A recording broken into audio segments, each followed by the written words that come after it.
Flossing in the morning is a really great way to keep your teeth healthy and start the day.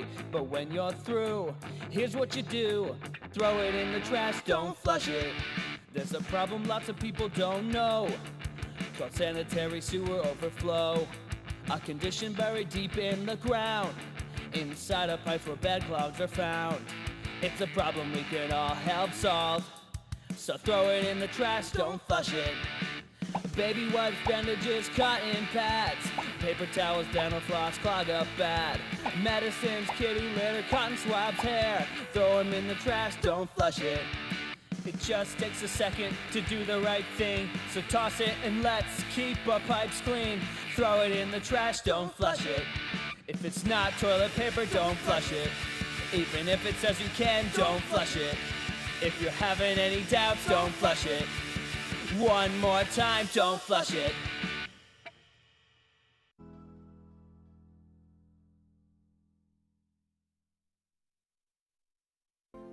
These are the jobs you may not see every day, but just know we're working hard to make Hillsborough County a better place to live, work, and play. Subscribe to our YouTube page for more great county-related videos, only on HTV.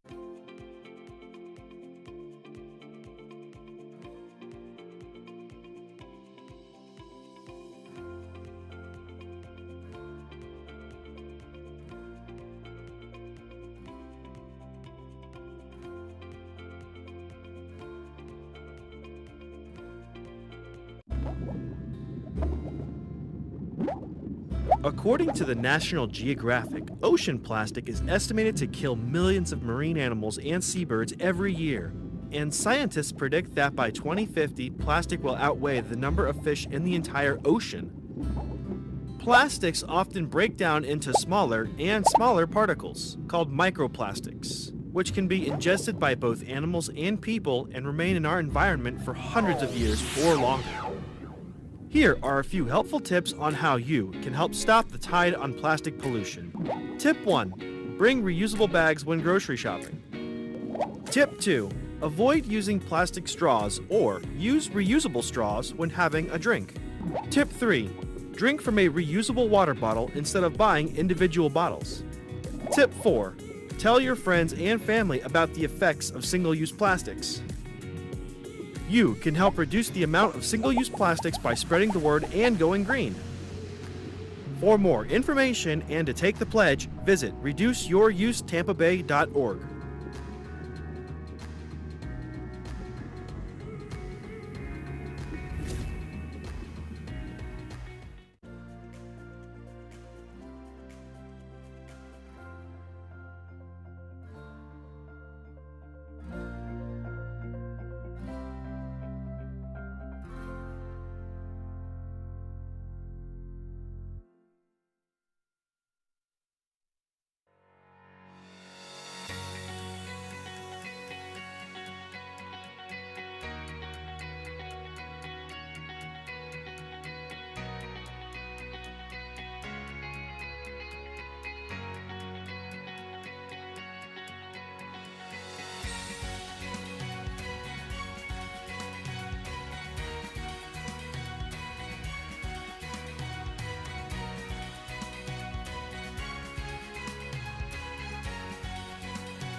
Good afternoon and welcome to the July 25th, 2023 budget workshop of the Hillsborough County Board of County Commissioners.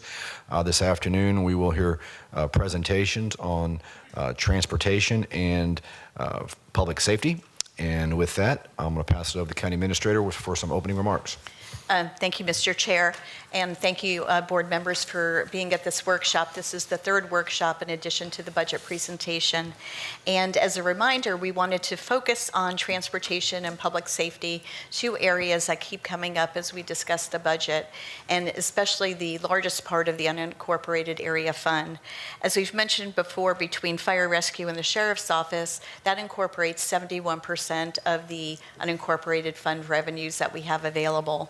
And when you add public works to that, which in this case would also include stormwater, that's 82% of the unincorporated area fund. So it's the largest part and the dollars that we have focusing in this particular fund. So we wanted to go ahead and allow Kim Byer, Assistant County Administrator, to go through the transportation. A lot of this will be a refresher for you, give you a feel for the dollars that we're currently spending, a lot of the needs that we have, and then also then have Chief Jones give an update on the Fire Rescue Master Plan. Some of you have seen that before, but the newer board members have not had that opportunity, so we have an update for you on that. So with that, we can go ahead and turn it over to Kim Byer. Good afternoon, Kim. Good afternoon. Kim Byer, Assistant County Administrator of Public Works Administration. I'd like to thank you today for allowing me to talk about the Public Works transportation infrastructure. I'd also like to thank Kevin Brickey for placing me first on the agenda, therefore not having to follow the Fire Chief of the Year. So we always like to start out with our core mission, and Public Works is dedicated to building, maintaining, and improving a safe and reliable transportation system for all users. Hillsborough County is larger than the state of Rhode Island. It's the third largest county in the state of Florida.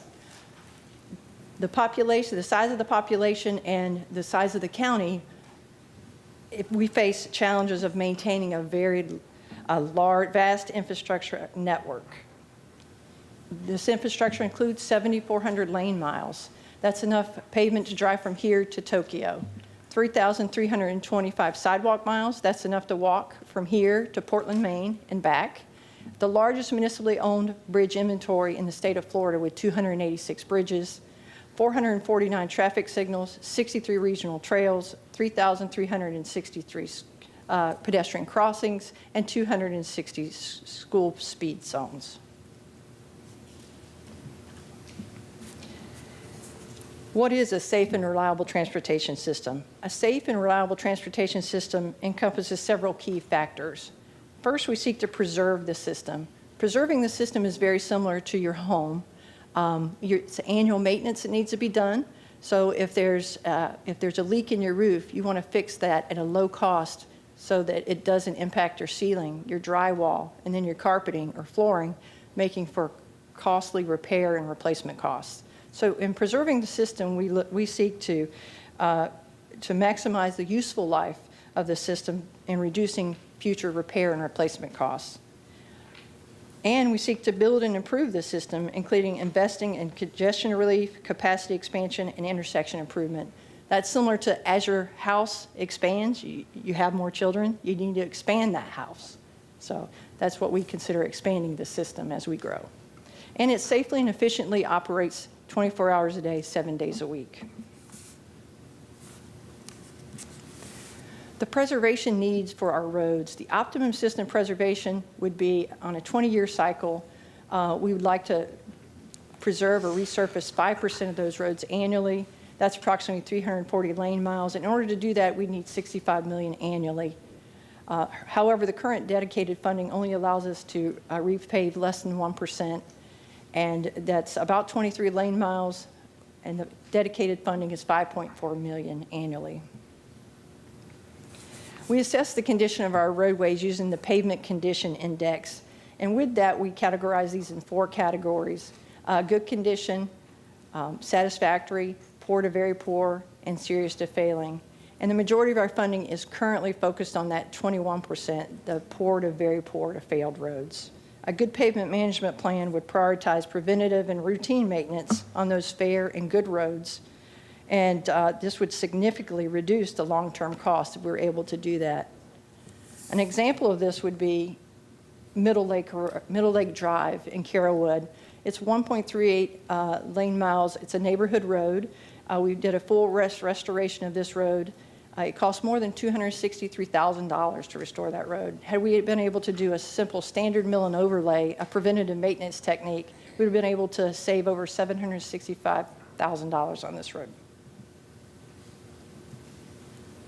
Preserving the system regards to sidewalks, we would, the optimum preservation would be to repair or replace 75,000 to 100,000 linear feet of sidewalk each year. The estimated funding to do that would be 10 to 13 million each year. However, the current dedicated funding only allows us to replace 4,000 linear feet each year, and the dedicated funding is $550,000 annually. We currently have over 3,000 repair requests for sidewalks. They date back to 2011. We're currently working on 2013 requests. They impact 950 neighborhoods and is about 322 miles.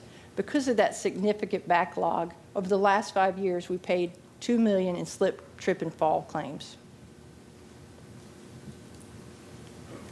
Moving into bridge maintenance, the optimum system preservation would be to rehabilitate or repair 18 bridges annually and replace 2 bridges each year. The optimum funding would be $16 million each year. However, the current dedicated funding only allows us to repair 1 bridge every 2 years, and there's no dedicated funding for bridge replacement. And the dedicated funding in this category is $200,000 annually. And keep in mind the largest municipally owned bridge inventory in the state of Florida. Similar to pavement preservation, using routine low-cost maintenance techniques such as these can result in substantial cost savings and extend the life of our bridges. The existing traffic signals and controllers, the optimum preservation would be to replace 5 of these signals each year at a cost of $2.5 annually. However, there's currently no dedicated funding source for these traffic signals and controllers, and we have 449 traffic signals throughout the county. We have been able to receive some federal funding for sidewalks and repaving. We received $40 million in ARP funding for road repaving. We were able to repave about 285 lane miles. We're about 80 to 90% complete with these projects. We also received $20 million in ARP funding for sidewalks. We'll be able to replace or repair 154,000 linear feet of sidewalk, and we anticipate being completed with these projects by November of 2024.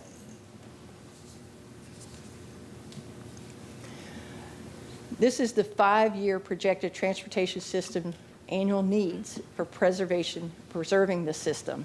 Again, these are maintenance items for the next 5 years, 23 through 27. And as you can see, the unfunded need here is $358 million.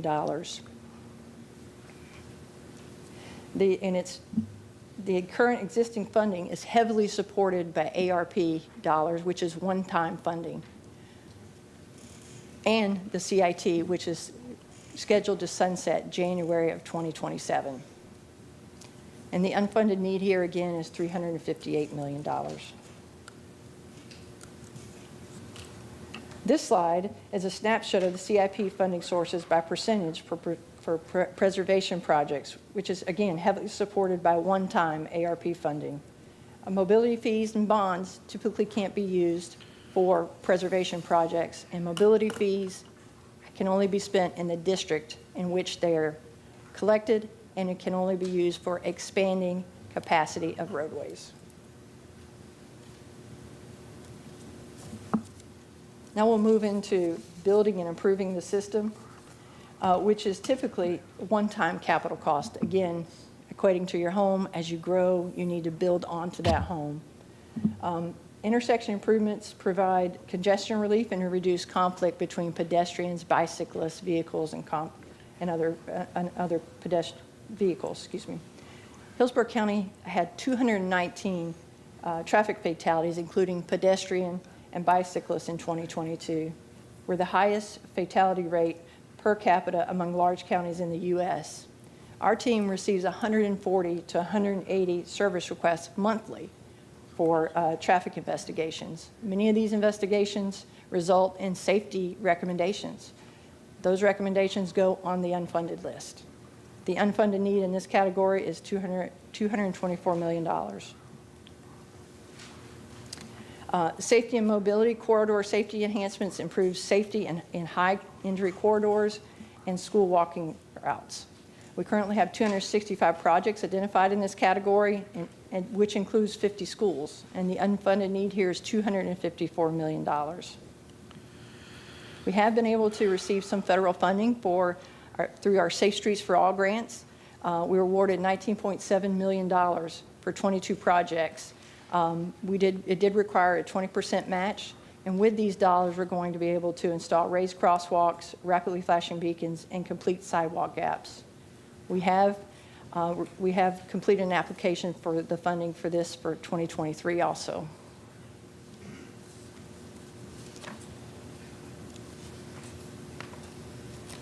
Moving into building and improving the system congestion relief.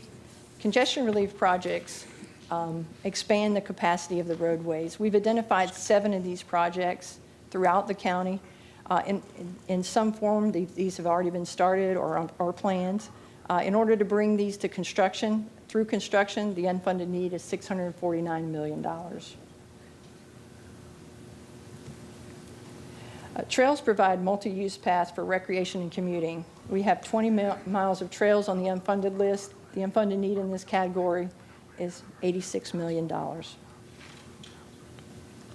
This is a summary of the funding sources for building and improving the system along with the unfunded need. The largest funding sources are financing and mobility fees. Again, mobility fees are restricted to projects that add capacity and are used in the district in which they were collected. The unfunded need in building and improving the system is $1.2 billion. And this is a snapshot of the building and improving category with a percentage of each funding source. Again, mobility fees and financing being the largest funding sources. We have been able to acquire some federal funding for building and improving the system. We received $25 million RAISE grant, which is a federal grant for Big Bend and I-75 expansion. That $25 million was transferred to DOT to complete this project on our behalf. We also received state funding recently at $13 million in TRIP funding for the widening of Big Bend Road from Simmons Loop to US 301. Those funds were also transferred to DOT to complete this project on our behalf. There are certain strategies we can utilize to maximize our current funding. First would be to incorporate preservation projects to extend the life of our pavement. In addition, we can leverage technology by maximizing the capability of our current traffic management system. With that system, we can greatly improve congestion relief and safety by using closed-circuit cameras on these traffic signals to observe traffic patterns and divert traffic in response to vehicle crashes, emergency activities, and construction activities. Safety. We can implement in-house some low-cost safety strategies such as pavement marking and signage. And we can continue to collaborate with TPO and FDOT on projects. And finally, we can continue to seek federal and state grants. We do love grants, but they do come with some challenges. You typically have a 20 to 50% match. And there's some rigorous reporting and tracking required for these grants, which requires additional staff time.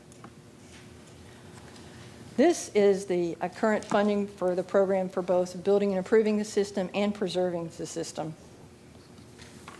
This slide shows the total funding sources with mobility fees, financing, and ARP providing the majority of the funding. Just a reminder, the mobility fees are for adding capacity only and have to be utilized in the district in which they were collected, and the CIT expires January 2027.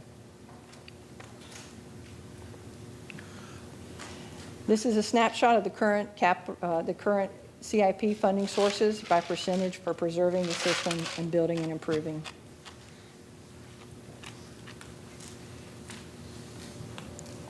And finally, an overall summary of the funded and unfunded need by category. The funded in the current capital CIP is $408 million, and the unfunded need is $1.5 billion. There are several key takeaways on this slide. First, the unfunded need is very large and continues to grow as our infrastructure ages. And secondly, the unfunded need directly impacts the safety and quality of life of our residents. And with that, that concludes my presentation. I'm here to answer any questions you may have, along with Josh Bellotti, Engineering Operations Director, and Jim Hudock, Capital Improvements Director. All right, thank you very much for that presentation. I have a couple just quick comments and then open it up if any board members want to add on to it. I mean, clearly we can tell from the presentation that our transportation needs are extensive and significant. And I certainly do not want to minimize safety concerns and traffic congestion concerns in any manner. But to me, asset preservation, specifically resurfacing and sidewalks, should be prioritized. The problem we're facing is that we are already behind our previously proposed maintenance schedule. New needs continue to be added, while at the same time the projects that have been delayed are becoming weaker and their breakdown hasn't. So the problem is compounded. Not even to mention sidewalk settlements, which we saw estimating at $2 million a year. Last week, I remember seeing 2 emails of future litigation coming from sidewalk lawsuits. I just want to make sure I've got my numbers straight here. Regarding resurfacing, I guess we go on a 20-year cycle, and the optimal situation is 5% a year, and we're doing, what, 0.3? I think I saw a 0.32. Yes. Okay, and then with respect to sidewalks, ideally it's 10 to 13 million a year, and we have been averaging 550,000. Is that 550 dedicated annual funding. Okay, so board members, clearly we've got a long way to go on that. So with that, we have Commissioner Owen. Thank you, Mr. Chairman, and thank you for your presentation. You know, with the CIP, the over 1.5 billion unfunded, you know, I really think it's more of a we need to come up with some type of an approach, maybe like a 10-year plan to rethink the way that we've been doing this, and that's just really a comment. And on the CIT, you were mentioning when it sunsets, but Ms. Wise, we can look at this as early as next year. Is that correct? Yes, and we have really started to think about it. On our website, we show how we're using the current CIT, even with what we have done, and we've used about half of our CIT dollars for transportation. As you can see, it's not enough, but yes, sir. Yeah, and speaking particularly for East and South County, you know, I would challenge any commissioner to, our roads and infrastructure is in the worst possible place because of all the development. So I would like to look at that, also look at the CIT next year if possible, but those are my comments for now, and thank you for your presentation. Thank you. Thank you, Commissioner Wostel. Thank you. Can you go back to the slide where you mentioned improving walkability for the safer schools routes? Mm-hmm. I just wanted to see that number.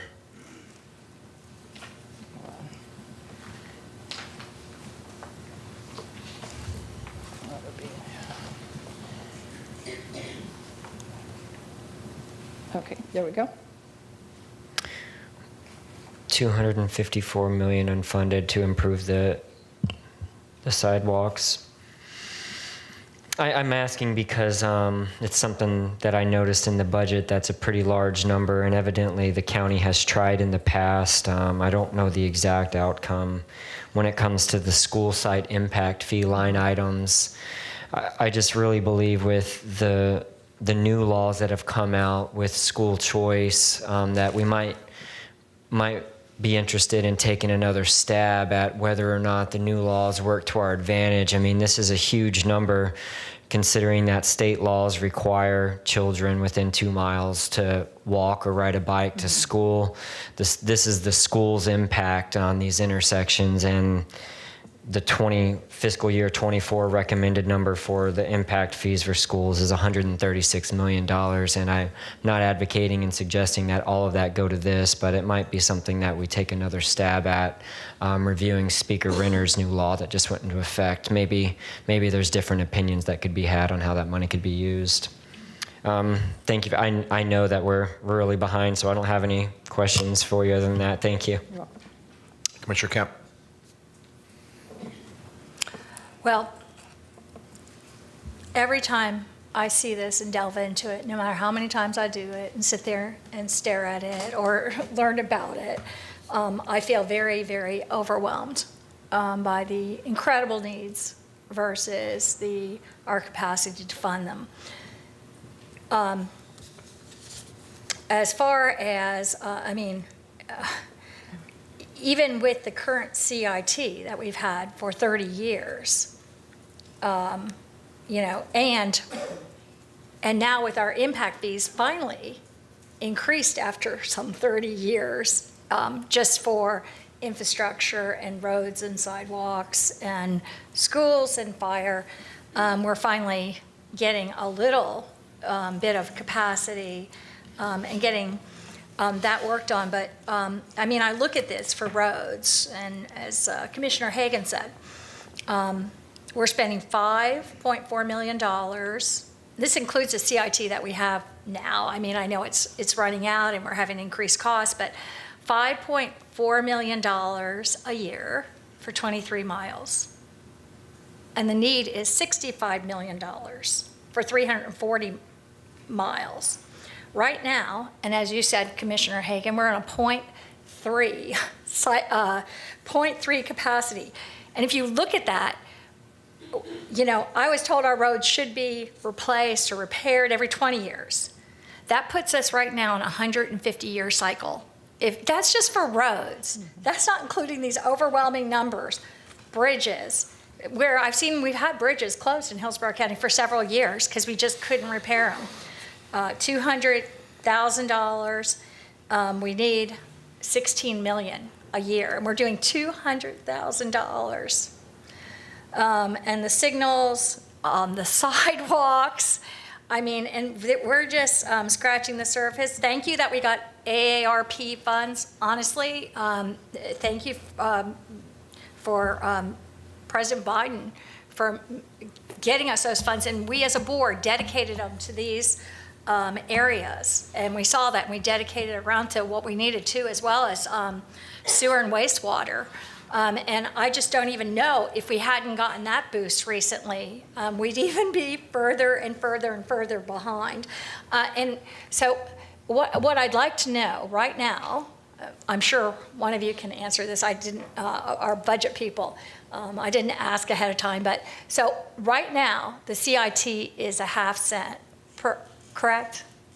Okay, and what is that bringing in a year?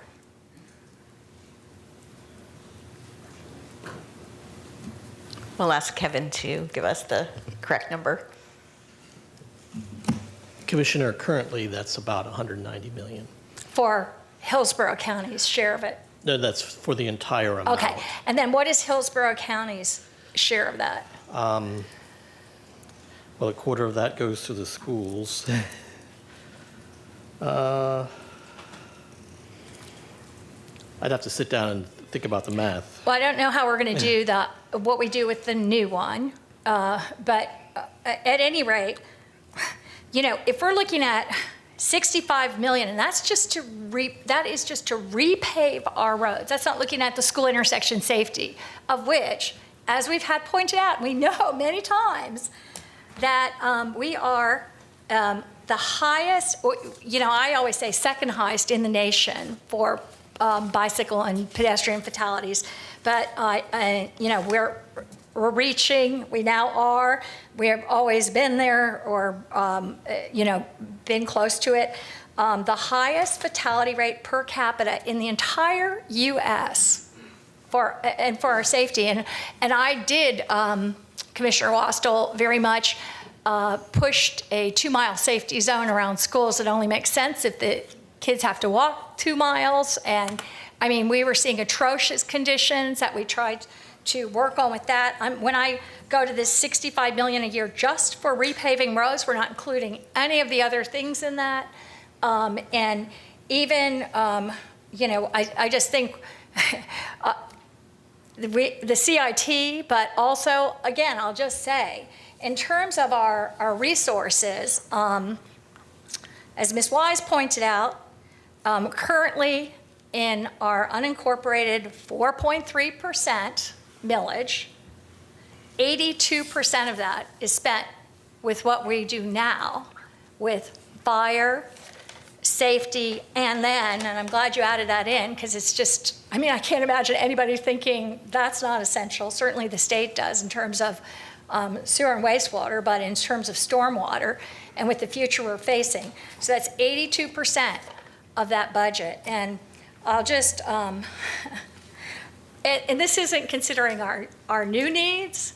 This isn't looking at our, we have, it is so tough. And to think that we're on with our road repaving 150-year cycle now, and we're really strapped. So I think it's important that that is understood, that we face that reality, that we don't keep dancing around, and look at that as it's been pointed out, our sidewalk repair and our road repair, when we put those off, just for asset preservation, we end up paying a lot more. We got an example today, $1 million in Carrollwood for a 1.3 mile road, $1 million. So even that is expensive, and the cost is rising as we have this meeting. These costs have really gone up. So this is really makes you look at these numbers I have year after year after year, and we are really going to have to look for sources. And we just, even the things we talk about aren't like a CIT. It will start to, we need it to work on this, but I think we need to look at much more. All right, thank you. Without a dedicated funding source such as transportation tax, and with the exception of one-time funding such as AARP or BP funding, we essentially have three primary funding sources: gas taxes, general revenue dollars, and the CIT. And I think it's painfully clear that the CIT reauthorization will be a critical piece of any future transportation funding. And honestly, I can't recall if we've had a board discussion or not, but I want the board and everyone here to know that staff and I have been having internal conversations about timing as far as when the board should have the CIT discussion and what steps we need to take along those lines. So I anticipate something coming forward here very soon. Bonnie, is that stated accurately? Yes, sir. And I think, Commissioner, you mentioned it at our first budget workshop. Okay. Similarly, when you heard about the capital needs. Mm-hmm. I'm losing my mind, my memory. So no, you're consistent. Okay. All right. Well, that's good then. But last thing I'll say is that as a district commissioner, even prior to that as a countywide commissioner, I can tell you that by far the number one complaints and service requests that are generated are from neighborhoods come from or involve resurfacing and sidewalk repairs, and it's not even close. At least that's been my experience here. With that, if there are no other comments from board members, we'll go to public safety. Yes, and we're going to have Chief Jones. And as Kim alluded to last week, Chief Jones was named Fire Chief of the Year by the Florida Fire Chiefs Association. And it was really a huge honor. It was wonderful to be there because the chief was very surprised. And we are very proud of Chief Jones and so glad that he's here.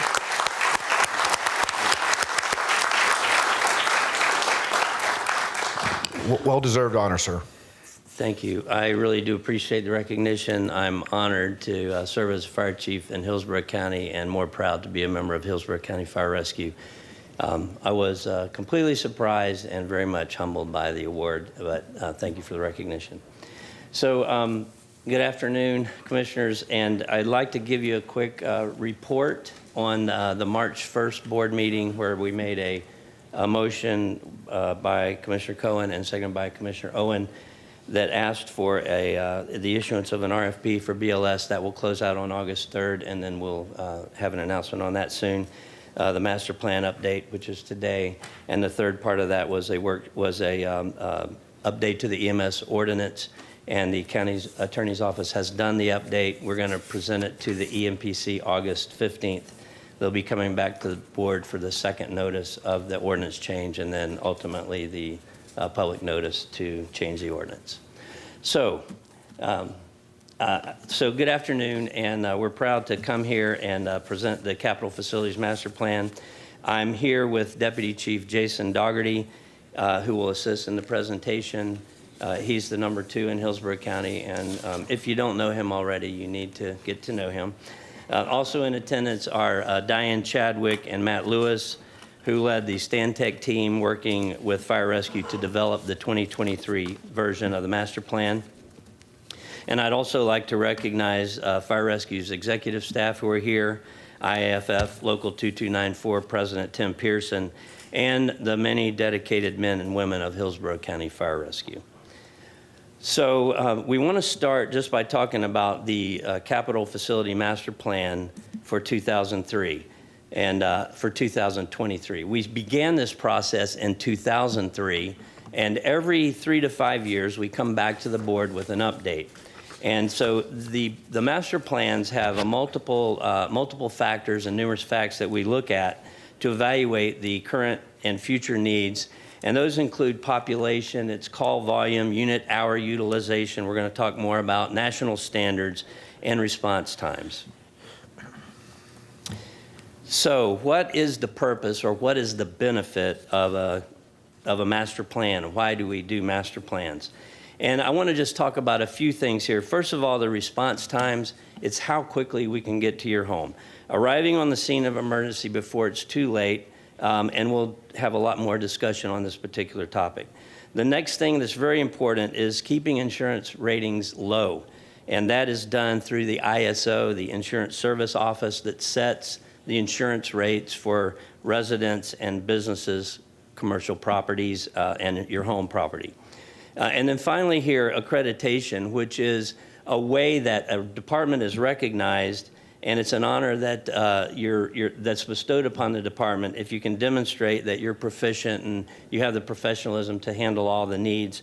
There's an accrediting board that will come and visit the department, and there's only 308 departments currently in the U.S. that have this accreditation, and we are actually moving forward with that process. And what it does is to help build community trust, that the citizens of the county recognize that we're able to handle the details that are before us, they have confidence in us, and that we're ready to handle any and all emergencies and everything that is handled on a daily matter. So why do response times matter? That's really the whole purpose of master planning, is to try to get to you as quickly as we possibly can. And we want to break that down for you. First of all, before the fire trucks respond, there's a lot of things that happen. Before the ambulances roll, things have to happen. And the first important part is the notification. So if you see someone collapse in front of you, you probably don't immediately call 911. You check it out a little bit. If you've got a fire in your home, it may take a few minutes to recognize that. All of those delays are added to our total response time until you pick up that phone and dial 911. And that can take a minute to 90 seconds or even longer. And then there's dispatch processing. When you dial 911 in Hillsborough County, it goes to the sheriff's office. They're going to ask 3 quick questions, fire, EMS, or law enforcement. And then if it's fire or EMS, they're going to send it right over to fire rescue. Then they're going to alert the stations or the station that needs to respond. They have an entire process that they go through. It's very scientific. It's always accurate, and they will alert the stations. That takes another 90 seconds. So we're up to 2-3 minutes right now. Then we have turnout time. That's the time it takes for the crews to get from the station to the apparatus, dress out for the call that they're gonna be responding on. That's another 60 to 90 seconds. And finally, the travel time, the response time, and that's how long it takes us to drive to the scene. There are national standards, and that's what we base our drive time on, and that drive time is 4 minutes. And that's true whether we're going to fires or medical emergencies. All of that added together adds up to an 8-minute response time, and you'll hear a lot more about that, but an 8-minute response time is our departmental goal for fire, for EMS, for any call that we might have. NFPA 1710 is a National Fire Protection Association. They have standards on response, and it's for all different levels, medical, hazmat, and fires.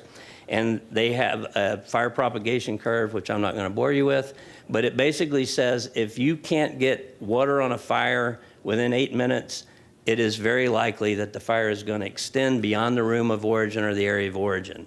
Once that happens, injuries and death are much higher. That's for both the civilians and for firefighters. So it's very important that we get there within 8 minutes.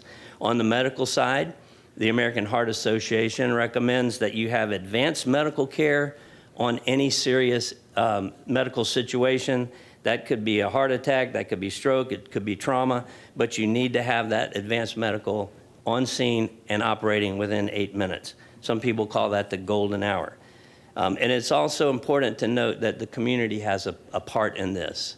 So early recognition, CPR, hands-only CPR, AED, and really calling fire rescue. That's the biggest thing that you could do.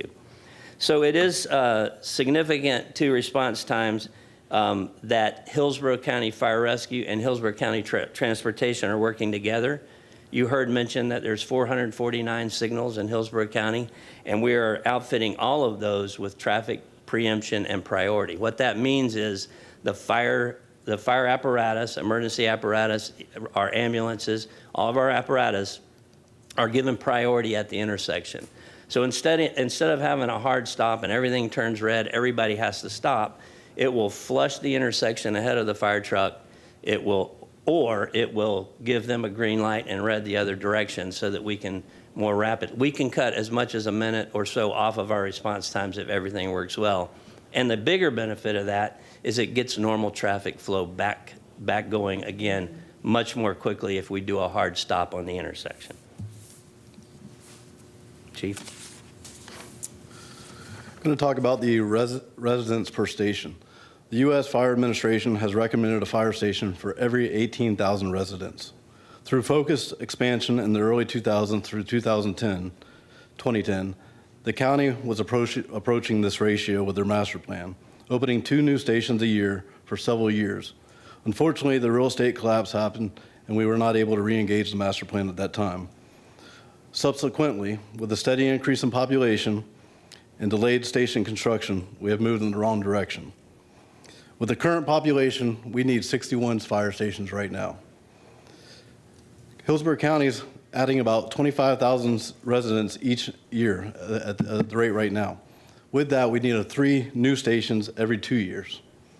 From a budget perspective, let me cover the cost of a new 3-bay station that would include an engine and a rescue, also what we call rescue and ambulance. Total would be $12.2 million. Breaking that down, construction would be $7.2 million, a one-time cost. Personnel, 21 positions, is a $2.7 million cost annually. Apparatus, $1.4 million when you open the station. And the operating cost annually would be $600,000, and equipment would be about $300,000 to open the station. The cost of land would vary on the size and location.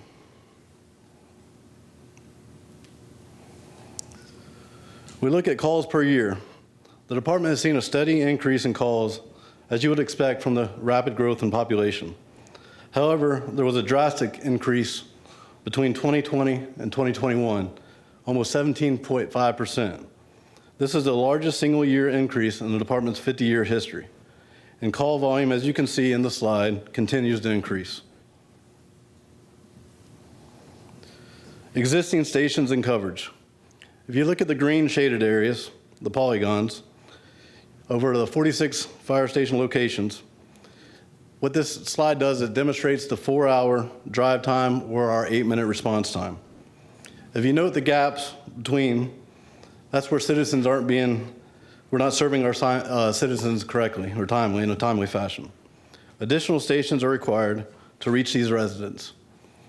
It is important to note that response units must be available in quarters to achieve this response criteria. So if you look at the slide, any of the areas that aren't covered in green, we're not able to make it in those areas. Obviously, the city is the pink peach area. And if you look in the north part of the county, there's kind of a little donut hole. We're currently contracted with the city covering that area.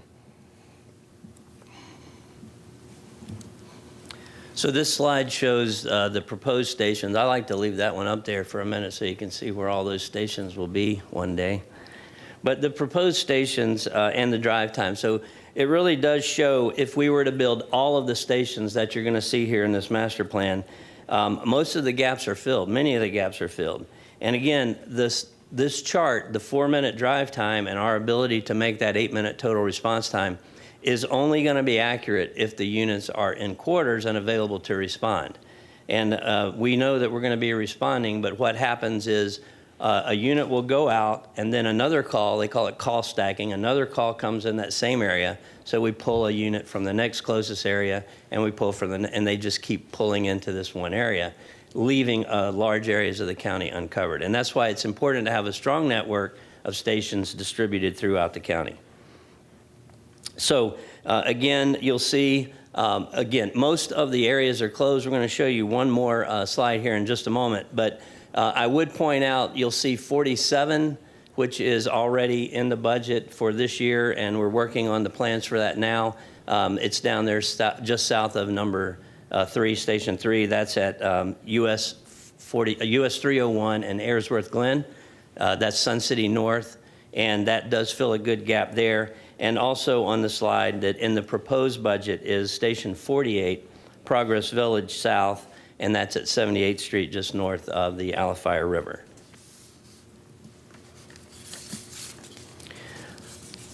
This slide is unit hour utilization. Chief Doherty? Yeah, I'll talk a little bit about unit hour utilization. If you look at the graphic in the slide, it depicts the rescues, which are known as ambulances, and the percentage of time they are out of service responding or handling a call. As we stated to the board previously, 85% or more of our calls are medical in nature, and these units are out of service for longer, more extended time due to treatment and transport to local hospitals. Increased wait times, or what we call wall times, as discussed in the March 1st board meeting, have exacerbated this situation. Looking at the slide, the red dots indicate units that were on calls, unavailable to be dispatched. 30% of the time or greater. 30% by national standard in the fire-based emergency medical service is categorized as unsustainable. Let me say that again, unsustainable. What does this really mean? What it means is we're only going to be able to provide optimal service 70% or less of the time if we are called to a medical emergency. It directly affects our ability to complete required training and has a significant impact on the mental and physical health of our firefighters. It is my duty, it is our duty, to serve both our citizens and our firefighters. We must address this unsustainable trend. Currently, we have 39 rescue cars. 27 of them are above 30% or greater. 6 units are depicted in the orange or yellow on the map, shows the high stress levels. Means it's time to look at putting another rescue car in play in that area. Only a few are in the green dots, which means they're optimally operating. So I want to remind you again, we're in an unsustainable situation with our rescue cars, and it's imperative we are able to serve the community. Now, this is the slide that most of you may have been waiting for. The chart shows 28 new fire stations, and this is the biggest number that we've put in front of you before. But as Chief Dougherty said earlier, today we should have 61 fire stations if we use the standard 18,000 per station metric. So the chart does show the 28 stations that are mentioned and called out in the master plan, and it provides a more efficient service for all of our citizens. The orange cells that you see on the graph, the orange cells indicate stations that will address both coverage gaps where they're too far apart, the station's too far away from the citizens. So it addresses coverage gaps as well as unit utilization of nearby stations. So those are the more critical ones. And then the blue cells indicate stations that address coverage gaps where we're just way too far from the citizens. We're too far away from the citizens and we need to make up that gap. Two items of note, the asterisks indicate a property that the county already, the fire rescue has already purchased or has secured. And Station 48 is also listed here. It shows up as number 1 on the priority list, and it's in the proposed budget as our next station to be built. Finally, Station 43, which you'll see down number 19. 43 is a rescue-only station now, and it's housed within Advent Hospital Tampa. It's on their property in their complex. We would like to eventually move that out of that congested area and build a station at Irene and Livingston where we already have property.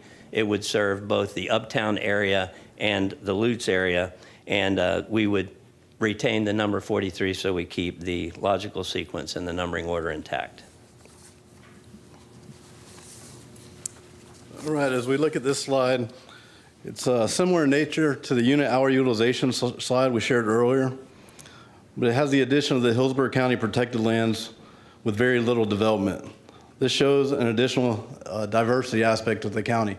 Basically what we're showing here is we have 909 square miles. We're not looking to put a station on every square mile in Hillsborough County.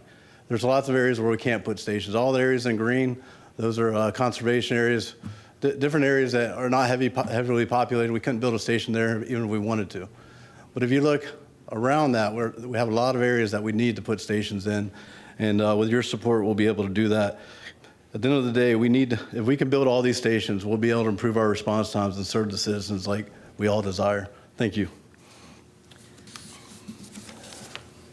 And the last slide is, again, I want to just reinforce the importance of master planning.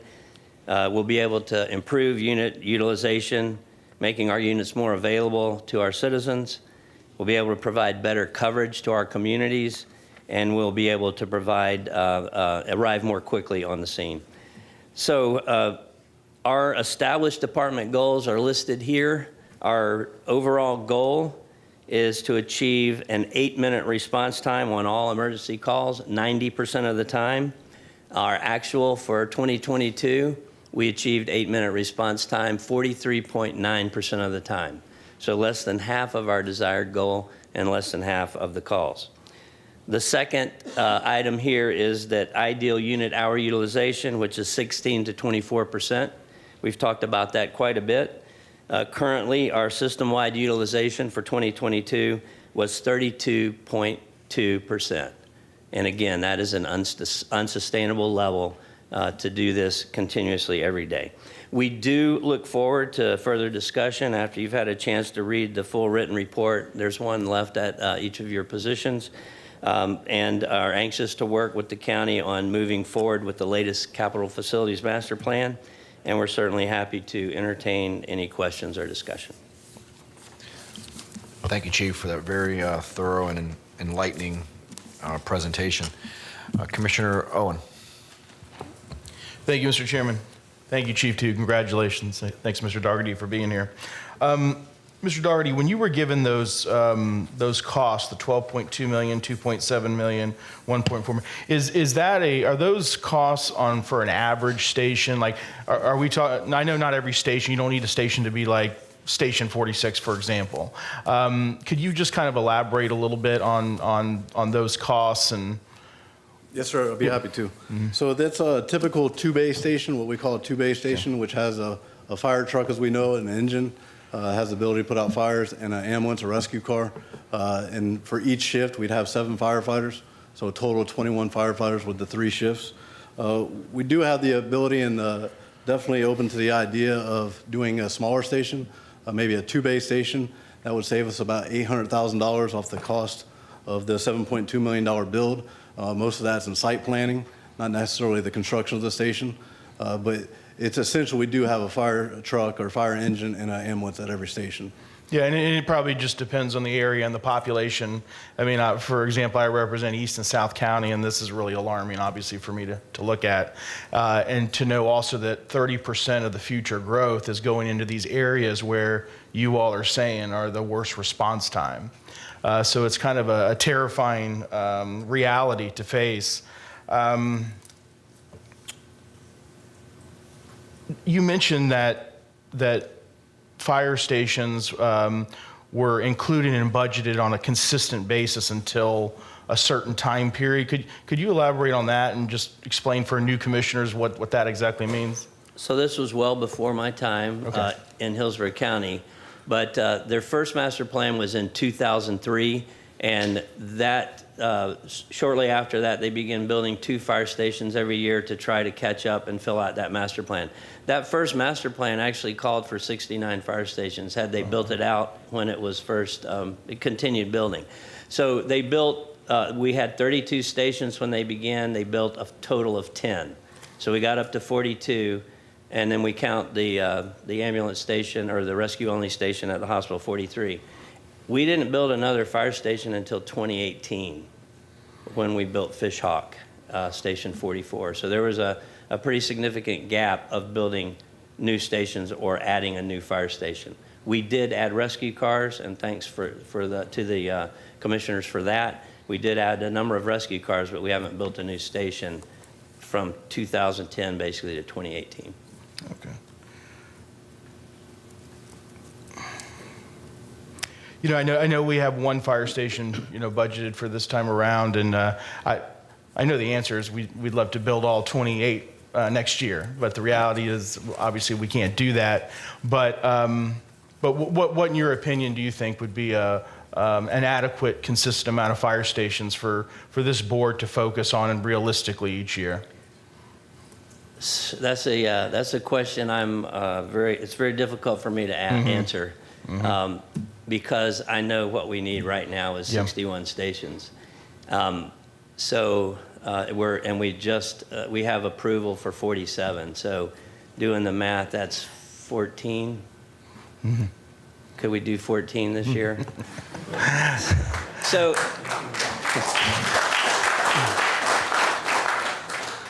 But I understand the outrageous expense. One of the things I would like to mention, we do get SAFER grants, and we've been very successful with that. That pays for the first 3 years of the staffing without a match. That does help defray the cost up front. I'd love to see us go back to where we're building a couple of stations every year, or budgeting a couple of stations, or maybe 2 or 3 in a 2-year budget cycle, just to get us caught up. We are. I'll just say the rescue cars are getting killed in the streets. They're running an inordinate number of calls, and our engines are also running quite a bit because they're running all the medical calls to pick it up. Long answer to a short question, as many as you can build. Well, you probably could answer that 1's not enough for this upcoming one. You can probably say that safely. That would be safe. Yeah, and I think, and I know I've harped about it all on this board. There's so many needs that we have in Hillsborough County. We just talked about roads, and I also think that roads and public transportation comes into the safety element for you all. I really do think that this is priority number 1 for this board is public safety. I think, like I say, from the school board to the President of the United States, the most important function a governmental body does is to keep people safe. So I hope we can do better than 1. I'm going to try my hardest, and I hope this board will join me in that. And I really, really thank you for your presentation today, and congratulations as well. Thank you. Thank you.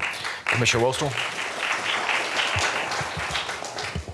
I just wanted to understand the jargon. When you say rescue car, is that an ambulance? Ambulance. Okay, because then you said rescue engine was also handling medical cars? So, yes, sir. So a rescue for us is an ambulance. We call them rescue cars. It's an ambulance.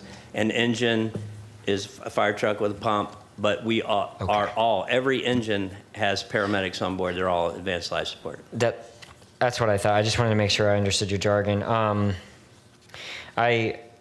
We all know that this can't happen in the budget, right? Let's just have, I want to make sure that we're having a realistic and honest conversation.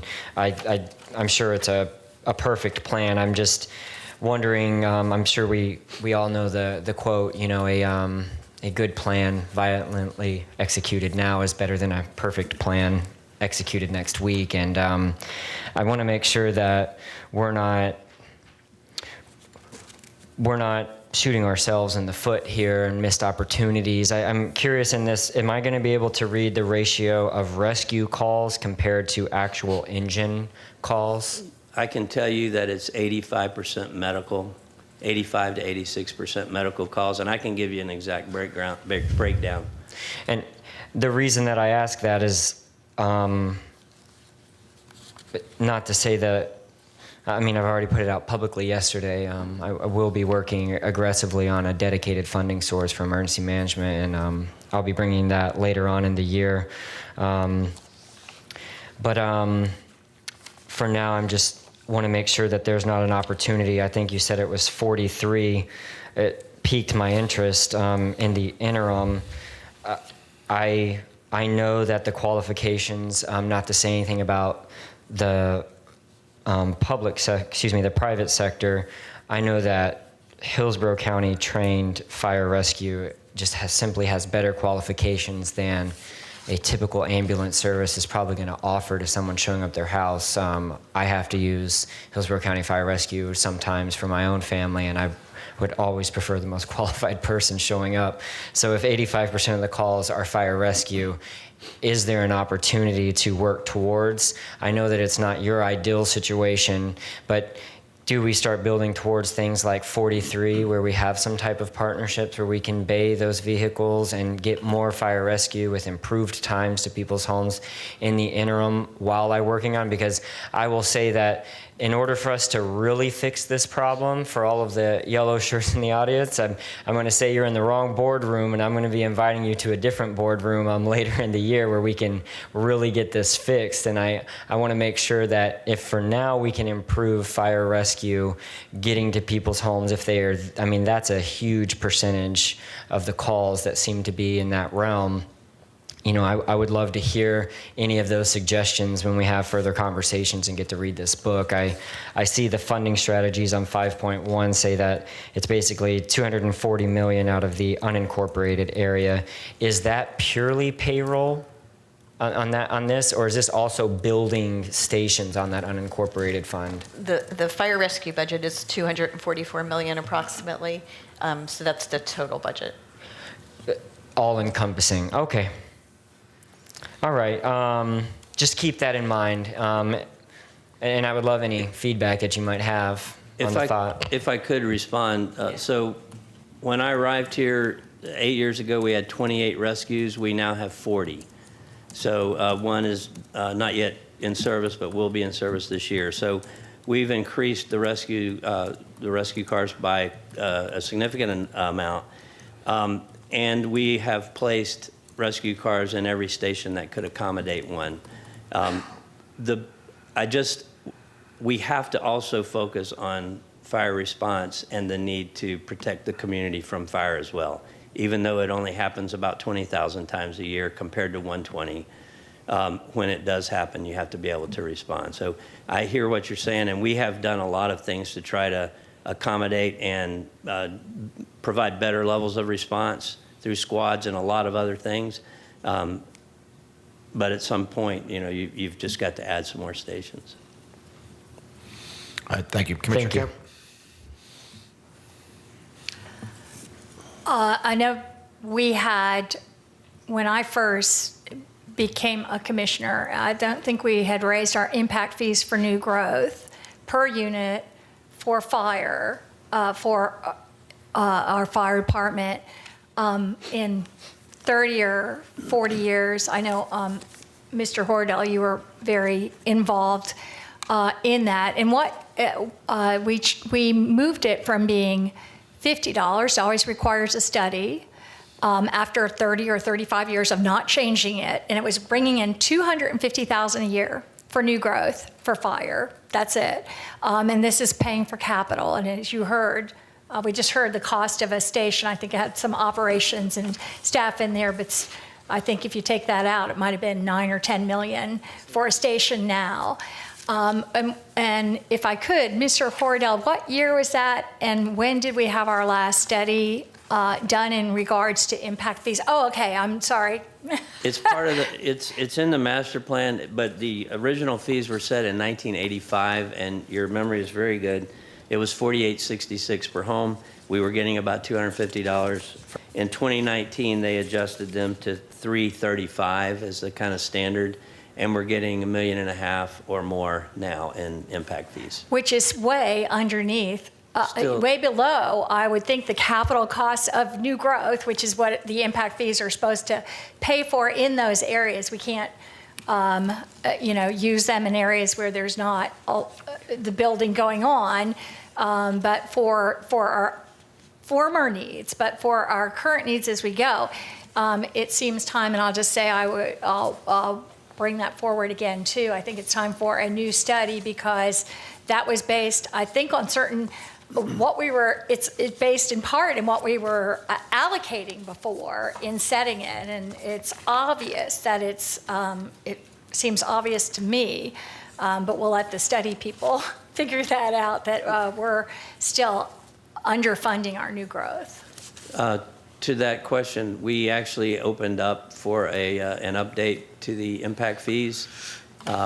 There was a protest. After the protest, there were some other challenges with anyone bidding, and we're still in the process of trying to get that on the street. Okay, I maybe was told that, but I didn't remember that. But I'm really concerned about getting that out there and starting to deal with this more aggressively. And I think part of the reason, again, we used ARP money to build some of the fire stations as well, didn't we? We did for replacement stations. Okay, that, and as well, we have at least some more impact fee dollars that we've been able to allocate to that, or else, again, we would not even have been able to step this up more recently. So again, it's obviously we're working critical need. Yeah, we're working diligently to get the impact fees updated. Great. That's just one of the things, of course, that we need, but that's a piece of it. And can I just, one more thing? We talked about 5 signals a year. And I know that we have signals, and you talked about it, the time signals that if you go there, they can be adjusted to open the way. The kind of smart signals for our ambulances or fire. Traffic preemption. Mm-hmm. So if we were replacing 5 last year, but we have none scheduled to replace. And it would seem like that also could assist in this area. So we're in the process. Every apparatus has already received the equipment on board that they need. We're doing the last group right now. And the county started in the southeast, and we're working counterclockwise, and I think they're up to Brandon now. So we've got about a good third of the county that's being transferred over to that right now. And the project is budgeted. Again, the county commission and county administration made that a priority. So it's budgeted. It's really a matter of the time it takes to get all the work done. So it's moving forward. We're doing like 15 or 20 at a time. Okay. And I know over the years we have moved up. In fact, the first time I heard it, and the last time was more like 82% was rescue as opposed to fire. Maybe it's gone to 85%. I expect it, as we move forward in the future, it might even go higher in terms of service given, just with aging populations and also with more fire safety, that might be a case in point as well. But I think that's something that the staff has been cognizant of and working with for a number of years that I've been here as a metric as well. I'm sure you, Chief Jones. But thank you. Thank you. All right, thank you. Bonnie, do you want to make some comments? Thank you. I wanted to clarify something that Commissioner Westall asked about on the fire rescue budget of $244 million. That is just the operating piece, not the capital piece. It doesn't really change anything in the magnitude of what we've been discussing. I just wanted to clarify. All right, thank you. Commissioner Cohen? I just wanted to clarify exactly where we are. In 2022, we were at 45. We just opened 46.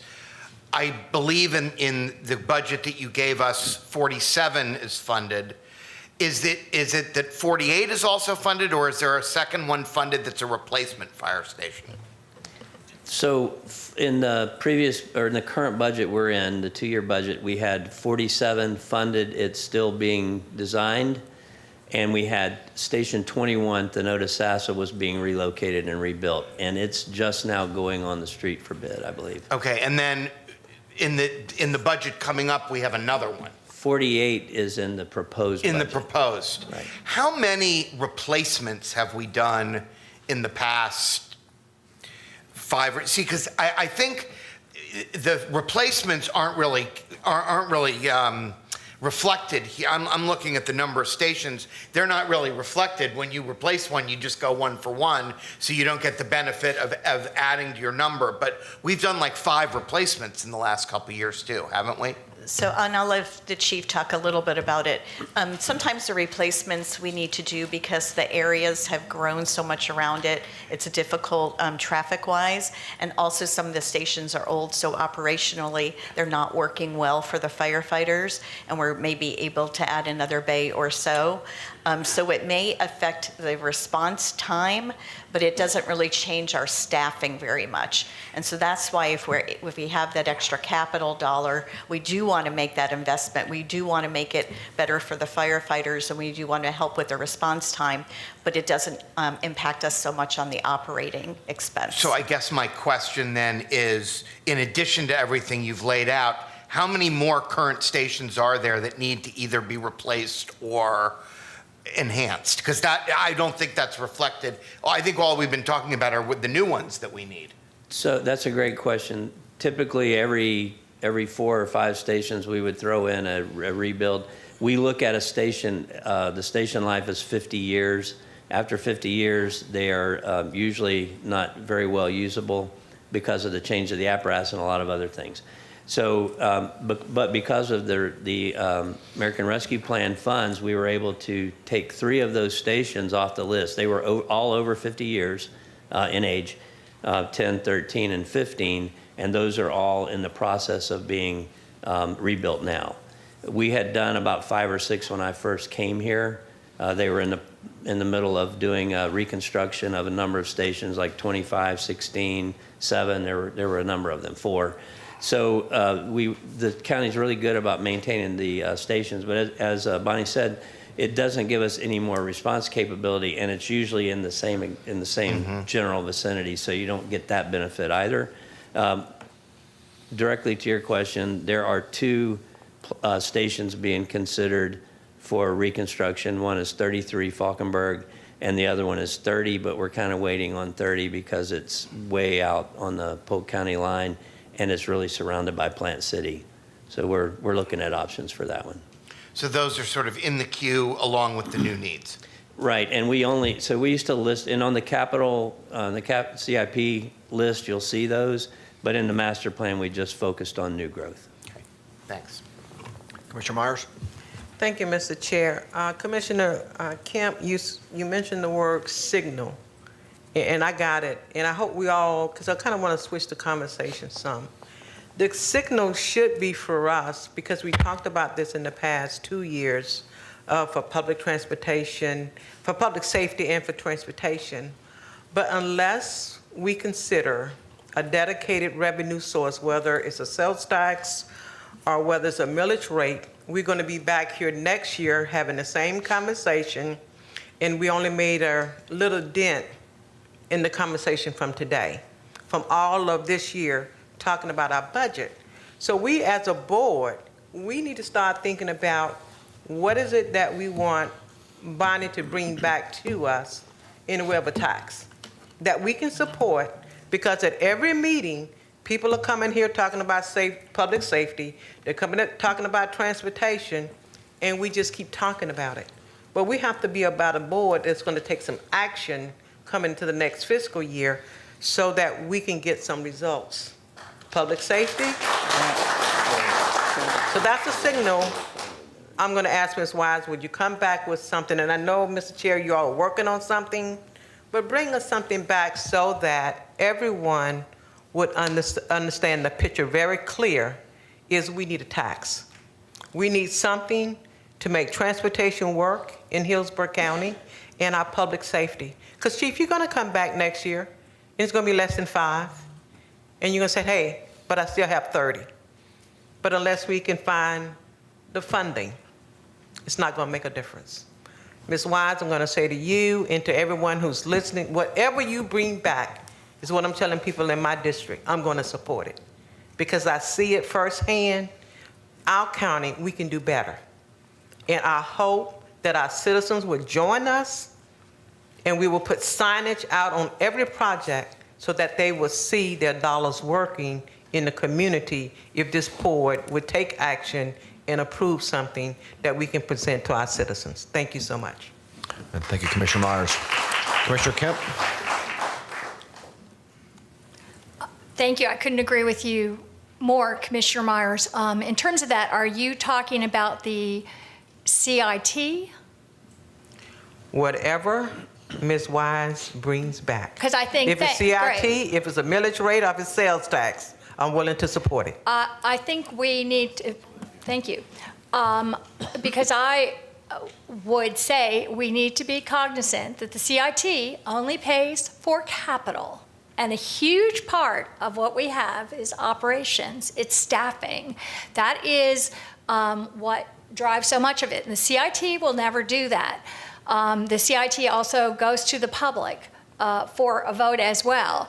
A millage rate is something that we can do here and that will be paying for operations. And I'd like to ask, can we do a dedicated millage? Do we have that answer, for instance, if it did a millage increase? We have not done that calculation, but we can. And thank you for clarifying. CIT can be used to construct the station, but cannot be used to operate it. Right, and so many of our needs and so much of what's driving the 82% is the operations afterwards. Usually the capital many times is a hurdle we could make because it's a one-time. We haven't been making it, but it's a one-time shot. Of course, then we have to keep up with our trucks and our rescue facilities. Those are also under the capital, but our staffing importantly isn't, and that is drives a lot of our costs that won't be covered by anything like CIT.